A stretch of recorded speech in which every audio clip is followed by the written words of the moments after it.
আছে না, 13, 14, 15, 16, 17, 18, 19, এই বয়সটার ছেলে মেয়েদের নানা রকম চাহিদা এবং চাহিদা জনিত কিছু সমস্যা তৈরি হয়। কারো মনে হয় ধুর, এই লেখাপড়া একদম ভালো লাগছে না, আমি শুধু ছবি আঁকবো। কারো মনে হয় এভাবে হবে না, ঠিক আছে, এই বাড়ি থেকে ইংরেজি পড়বে, তারপর অল্প, তারপর বিজ্ঞান, আমার একদম কিছু ভালো লাগছে না। মায়ের সাথে বাবার সাথে প্রতি মুহূর্তে রাগারাগি হচ্ছে, টিচারদের কথা মানতেই হয়, তাই মাথা নিচু করে আমরা সেগুলো শুনি। অর্থাৎ ভেতরে কোথায় যেন একটা চাহিদা তৈরি হচ্ছে, কখনো শারীরিক, কখনো মানসিক, কোনোটা সামাজিক, কোনোটা স্বীকৃতি, এগুলো আমরা বুঝতে পারি না।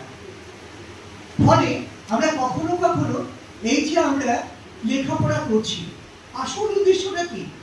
জীবনটাকে সুন্দরভাবে কাটানো। সুন্দরভাবে কিভাবে কাটাবো?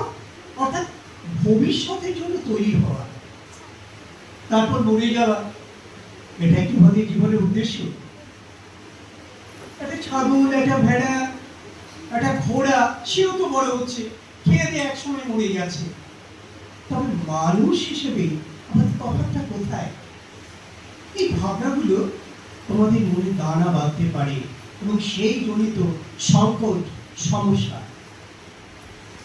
এগুলো যদি কারো কারো মনে হয়,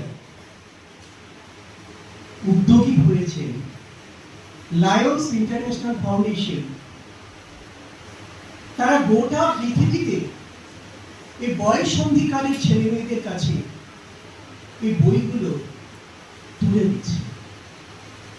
আমরা এদের সাথে একটু যুক্ত আছি বলে কিছু বই পেয়েছি, তোমাদের বিদ্যালয়ের প্রধান অর্থাৎ অধ্যক্ষ মহাশয়ের কাছে আমরা রেখে যাব, এবং বিদ্যালয়ের শিক্ষক শিক্ষিকা যারা আছে, কিছু বই আছে অভিভাবকদের জন্য এবং সেটা শিক্ষক শিক্ষিকাদের জন্য। তারা চিহ্নিত করতে পারবেন তারা এই সমস্যাটায় ঘটছে কিনা।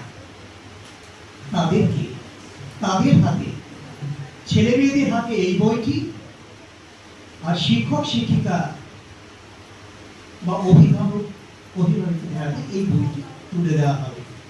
বিস্ময়কর বছরগুলি, এই যে বয়ঃসন্ধিকালে, তাকে নিয়ে ভাবনা চিন্তাগুলো, তার সমাধানের পথ দেওয়া আছে। তোমরা এগুলো পরে পাবে, এগুলো একটু বলে রাখলাম।